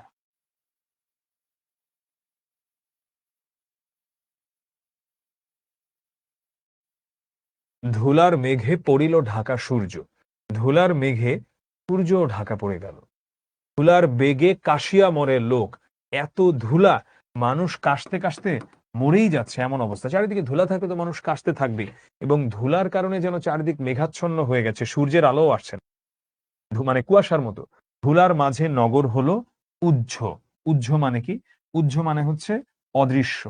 কারণ এতটাই ধুলা এখানে, এতটাই ধুলা, নগর শহরের কিছুই যেন আর দেখাই যাচ্ছে না। কহিল রাজা, করিতে ধুলা দূর, জগৎ হলো ধুলায় ভরপুর। মানে তোমরা ধুলা দূর করতে যে আরো তো জগৎকে ধুলায় ভরপুর করে দিবে। তখন বেগে ছুটিল ঝাঁকে ঝাঁকে, তখন অনেক দ্রুত গতিতে ঝাঁকে ঝাঁকে মশক কাঁখে। মশক মানে কি? মশক মানে হচ্ছে, এটা বোঝাচ্ছে 21 লাখ ভিস্তি। আগে আমাদের বুঝতে হবে যে ভিস্তি মানে কি। ভিস্তিওয়ালা, এটা এখন কলকাতায় কিছু কিছু দেখা যায়, এটা আমাদের ঢাকা শহরেও খুবই কমন ছিল 50-60-এর দশকে। চামড়ার এক ধরনের থলে তাদের কাছে থাকতো, যেটা দিয়ে তারা সুপেয় পানি মানুষের কাছে কাছে তারা নিয়ে বিক্রি করতো আর কি। কারণ তুমি এখন যতটা সহজে সুপেয় পানি পাও, মানে খাওয়ার পানি, তখন কিন্তু এতটা সহজ ছিল না সুপেয় পানি পাওয়াটা। তো মানুষ তখন করতো কি, এই ভিস্তিওয়ালাদের কাছ থেকে তারা হচ্ছে পানি কিনে খেত। মশক কাখে, মানে মশক বলতে তাদের এই যে যেটা তারা চড়াইতো তারা কাঁধে। তোমরা আজকে সার্চ দিও নেটে ভিস্তিওয়ালা, পাবা। ঢাকাতে 50-60-এর দশকে অনেক ছিল ভিস্তিওয়ালা। শুধু ঢাকা না, এটা সারা বাংলাদেশ জুড়েই ছিল ভিস্তিওয়ালা। তো মশক কাখে 21 লাখ ভিস্তি, পুকুরে বিলে রহিল শুধু পাঁক, নদীর জলে নাহিক চলে কিস্তি। অর্থাৎ যখন এই ধুলা বন্ধ করার জন্য ভিস্তিওয়ালারা গেল সেখানে পানি মারতে মশক কাখে নিয়ে, 21 লাখ ভিস্তি যখন গেল, এত পানি পাবে কোথায়? তারা পুকুর থেকে বিল থেকে নিল। তাহলে পুকুর বিলে রহিল শুধু কি? পাঁক, মানে কাদা। কাদা ছাড়া আর কিছু থাকবে? কারণ তুমি ওখান থেকে যদি পানি নিয়ে নাও তাহলে তো কাদা কাদাই থাকবে। নদীর জলে নাহিকো চলে কিস্তি, নদী থেকে পানি নিয়ে নেওয়া হয়েছে একদম। কিস্তি মানে কি? কিস্তি মানে হচ্ছে নৌকা। তার মানে নদীর পানিতে আর কিভাবে নৌকা চলবে? তুমি যখন থেকে সব পানি নিয়েই নিয়েছো। জলের জীব মরিল জল বিনা, ডাঙার প্রাণী সাঁতার করে চেষ্টা। কারণ তুমি তো সব পানি নিয়ে নিয়েছো, তাহলে যেই জলের জীবগুলো ছিল ওরা কিভাবে বাঁচবে? ওরা পানি ছাড়া মারাই যাচ্ছে, মারাই গেছে। ডাঙার প্রাণী সাঁতার করে চেষ্টা। এত পানি চারিদিকে, কাদা কাদা কাদা কাদা অবস্থা, যে আমাদের পারলে মনে হচ্ছে সাঁতার কাটতে পারলে ভালো হতো, যারা আমরা ডাঙার প্রাণী। পাঁকের তলে মজিল বেচা কিনা, সর্দি জ্বরে উজাড় হলো দেশটা। পাকের তলে মজিলো বেচা কেনা মানে কি? পাকের তলে বলতে এই কাদার তলে বা কাদার নিচে, মজিলো বেচা কেনা, সরি, কাদার, পাকের তলে আহ মজিলো বেচা কেনা মানে বেচা কেনা একদম বন্ধ হয়ে গেল। সর্দি জ্বরে উজাড় হলো দেশটা। চারিদিকে সর্দি জ্বর তো লেগে থাকবে, যদি এত ধুলা কাদা এগুলো থাকে, সর্দি জ্বর তো হবেই মানুষের। কহিল রাজা, এমনই সব গাধা, ফুলারে মারি করিয়া দিল কাদা। তখন রাজা বলল, যে ছিল এমনই গাধা এগুলা, এগুলাকে ধুলাকে মেরে এ তো আরো কাদা করে দিল। এই বানালো একবার ধুলা, ধুলা সরাইতে যায়, তারপর আবার সেটাকে দিলাম ধুলাকে নষ্ট করতে, সেটাকে আবার বানাই দিল এখন কাদা। এমনই সব গাধা। আবার সবে ডাকিল পরামর্শে, আবার সবাই পরামর্শে ডাকলো। বসিল পুন, পুন মানে হচ্ছে আবার। যতেক গুণবন্ত, যতেক গুণবন্ত মানে হচ্ছে যত জ্ঞানী গুণী মানুষ আছে তারা সবাই আবার বসলো। ঘুরিয়া মাথা হেরিল চোখে সর্ষে। হেরিল মানে হচ্ছে দেখলো, তাদের মাথা ঘুরাচ্ছে, তারা চোখে সর্ষে দেখছে। এটার মানে কি? চোখে সর্ষে দেখা মানে হচ্ছে কি করবে তারা বুঝে উঠতে পারছে না। ধুলার হায় নাহিকো পায় অন্ত, মানে ধুলাকে আসলে এটার কোনো অন্ত মানে হচ্ছে শেষ, এটার আসলে কোনো শেষ খুঁজে পাচ্ছে না তারা, এই ধুলার যে ভেজালটা হচ্ছে সেটার। কহিল মহি মাদুর দিয়ে ঢাকো, ফরাসপাতি করিব ধুলা বন্ধ। এটার মানে কি? এটার মানে হচ্ছে মহি, মহি হচ্ছে পৃথিবী। পৃথিবীকে এক পণ্ডিত বলছে যে মাদুর দিয়ে ঢেকে দিতে, ফরাসপাতি, ফরাস মানে হচ্ছে এই পাটির মতো আর কি, এটা মানে মাদুর পাটি এগুলো পেতে আমরা ধুলা বন্ধ করে দিব, পুরো মহি দিয়ে পুরো পৃথিবীকে ঢেকে দাও। কহিল কেহ, কেউ কেউ আবার বলল রাজারে ঘরে রাখো, কোথাও যেন থাকে না কোনো রন্ধ্র। রন্ধ্র মানে হচ্ছে ছিদ্র। তো কোথাও যেন কোনো ছিদ্র না থাকে এমন একটা ঘরের মধ্যে রাজাকে রেখে দাও। কারণ হচ্ছে ধুলার মাঝে না যদি দেন পা, তাহলে পায়ে ধুলা তো লাগে না। এটা তো সহজ হিসাব। আরেকজন বলল, কহিল রাজা সে কথা বড় খাঁটি, কিন্তু মোর হতেছে মনে সন্দেহ। সন্দেহ মানে সন্দেহ। মাটির ভয়ে রাজ্য হবে মাটি, দিবস রাতি রহিলে আমি বন্ধ। অর্থাৎ মাটির ভয়, এই মাটি মানে বোঝাচ্ছে ধুলা। মাটির ভয় রাজ্য হবে মাটি, এই মাটি মানে বোঝাচ্ছে বরবাদ হয়ে যাবে বা শেষ হয়ে যাবে। অর্থাৎ রাজ্য কার্যক্রম বা রাজ্যের পরিচালনা ধ্বংস হয়ে যাবে যদি আমি একটা ঘরে আটকে থাকি। দেশকে চালাবে দিবস রাতি মানে দিন রাত, রহিলে, রইলে আমি বন্ধ, আমি যদি আটকা থাকি। কহিল সবে, সবাই তখন বলল চামারে তবে ডাকি, চর্ম দিয়া মুড়িয়া দাও পৃথ্বী। চামারে তবে ডাকি, যারা হচ্ছে এই যে চামার বলতে বোঝাচ্ছে চর্মকার, যারা চামড়া নিয়ে কাজ করে, তাকে ডেকে চর্ম দিয়ে মানে চামড়া দিয়ে মুড়িয়া দাও, মুড়ে দাও পৃথিবীকে। ঝুলির মহি, ঝুলির মাঝে ঢাকি, মহিপতির রহিবে মহাকীর্তি। ধুলির মহি অর্থাৎ ধুলিময় পৃথিবী, ঝুলির মাঝে ঢাকি অর্থাৎ এভাবে চামড়া দিয়ে ঢেকে দেওয়ার কারণে মহিপতির রহিবে মহাকীর্তি। মহিপতি বলতে বোঝানো হচ্ছে এখানে রাজাকে, রাজার মহাকীর্তি এটার মধ্যেই থাকবে, সমস্যা নেই।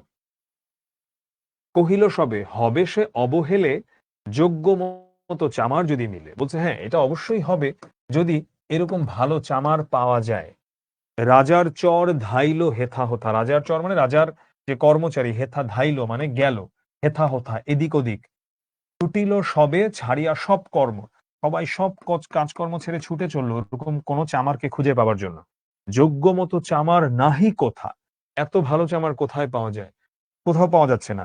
না মিলে এত উচিত মতো চর্ম এবং এত বড় বা এত ভালো চামড়াও পাওয়া যাচ্ছে। তখন ধীরে চামার কুলপতি কহিল এসে ঈষৎ হেসে বৃদ্ধ। তখন ধীরে মানে আস্তে ধীরে আসলো চামার কুলপতি। কুলপতি মানে হচ্ছে কুল মানে ওই বংশ, ওই বংশের পতি মানে ওটার যে প্রধান। চামারদের যে গোত্র সেটার যিনি প্রধান, তিনি আসলেন, বৃদ্ধ একজন চামার। তিনি এসে ঈষৎ মানে হালকা হেসে সেই বৃদ্ধ চামার বললেন, বলিতে পারি করিলে অনুমতি, সহজে যাহে মানস হবে সিদ্ধ। মানে যদি আমাকে অনুমতি দেওয়া হয় তাহলে আমি বলতে পারি সহজে এটার দ্বারা এই আমাদের যে সমস্যাটা সেটা সমাধান হবে। মানস হবে সিদ্ধ মানে এটাই বুঝিয়েছে সমস্যাটা সমাধান হবে। নিজের দুটি চরণ ঢাকো, তবে ধরণী আর ঢাকিতে নাহি হবে। মানে নিজের পা দুটা ঢেকে ফেলো, তাহলে পৃথিবীর ধুলা আর তোমার ঢাকতে হবে না। কহিল রাজা এত কি হবে সিধে, সিধে মানে সোজা, এত সোজাতেই হয়ে যাবে? ভাবিয়া মোল সকল দেশ শুদ্ধ, মোল মানে মরলো, সারা দেশ যেন একদম তোমার চিন্তায় শেষ হয়ে যাচ্ছে এই জিনিসটাতে, আর এত সহজে এটা সমাধান হয়ে যাবে। মন্ত্রী কহে, মন্ত্রী বললো ব্যাটারে শুল বিধে কারার মাঝে করিয়া রাখো রুদ্ধ। শুল বিধে মানে কি? ওই যে যেভাবে তোমরা জেইসাসের যে ছবিটা দেখো ঈসা আলাইহিস সালামের, আমরা যে ছবি দেখি না জেইসাসের, যে এইভাবে তাকে ঝুলিয়ে রাখা হয়েছে। এটা খ্রিস্টানদের ধর্মীয় বিশ্বাস, যদিও এটা মুসলিমদের বিশ্বাস অনুযায়ী বিশ্বাসটা এটা না। তো খ্রিস্টানদের বিশ্বাস অনুযায়ী যেটা এইভাবে, এটাই হচ্ছে ক্রুসিফাইড, এটাই হচ্ছে শুলে চড়ানো। তো মন্ত্রী কহে ব্যাটারে শুল বিধে কারার মাঝে, একদম জেলের মাঝে ওকে আটকে রাখো এটাকে। রাজার পদচর্ম আবরণে থাকিল বুড়া বসিয়া পদপান্তে। আচ্ছা, রাজার পদ মানে রাজার পা, চর্ম আবরণে মানে চামড়ার আবরণে, ঢাকিল বুড়া বসিয়া পদপান্তে অর্থাৎ সেই বৃদ্ধ চামার রাজার পায়ের কাছে বসে চামড়া দিয়ে সেটা ঢেকে দিল। এখন যখন দেখলো মন্ত্রী ফার্স্টে এত কথা বলে যায় না, সমাধান তো হয়ে গেছে, অনেক চামচা টাইপ আচার আচরণ থাকে এদের মধ্যে। তো তখন দেখা যায় আরে এটা আমি আগেই ভাবছিলাম, আমি জানতাম এরকম হয়ে যাবে। মন্ত্রী কহে আমারও ছিল মনে, কেমনে বেটা পেরেছে সেটা জানতে, কেমনে বেটা পেরেছে সেটা জানতে। আরে ওর কি মনে ছিল, ও তো গাধার মতো সব সলিউশন দিচ্ছিল। বরং এখন যখন হচ্ছে এটা পেরে ফেলেছে তখন সে নিজে ক্রেডিট নেবার চেষ্টা করছে, আর এটা আমারও মাথায় ছিল। কিভাবে এটা বুঝলো? সেদিন হতে চলিল জুতা পরা, বাঁচিল গবু রক্ষা পেল ধরা। মানে পৃথিবী। সেদিন থেকেই জুতা পরা শুরু হলো এই কবিতা অনুযায়ী, এবং গবু বাঁচলো এবং রাজার রাজ্যের সবাইও রেহাই পেল। একটা ছোট্ট বুদ্ধি যেটা দিয়েছিল সেই চামার কুলপতি। এতটুকুই ছিল আমাদের আজকের ক্লাস। আমরা এখানেই শেষ করছি। কোনো প্রশ্ন থাকলে গ্রুপে করো, আর ক্লাসে নেবার মতো প্রশ্নের কোনো সময় নেই। তোমাদেরকে একটু আবার বলে দেই যে আমাদের আজকের ক্লাসটাতে ঠিক 7 তারিখ পর্যন্ত তোমাদের কিন্তু একটা QT25 যদি তোমরা এই প্রোমো কোডটা ব্যবহার করো, তোমরা কিন্তু খুব একটা ডিসকাউন্ট নিয়ে কিন্তু এই কোর্সটা তোমরা আমাদের তৃতীয় কোয়ার্টারে তোমরা এনরোল হতে পারছো 3,000 টাকা। তো তোমাদের জন্য অনেক শুভকামনা থাকলো। ইনশাল্লাহ তোমাদের সঙ্গে দেখা হবে নেক্সট ক্লাসে। কোনো প্রশ্ন থাকলে করে দিও গ্রুপে। আজকের ক্লাসটা ভালো লাগলে শিখবো জিতবো তো একটা পোস্ট দিয়ে দিও। সবাই ভালো থাকো, সুস্থ থাকো। সালামু আলাইকুম, আল্লাহ হাফেজ।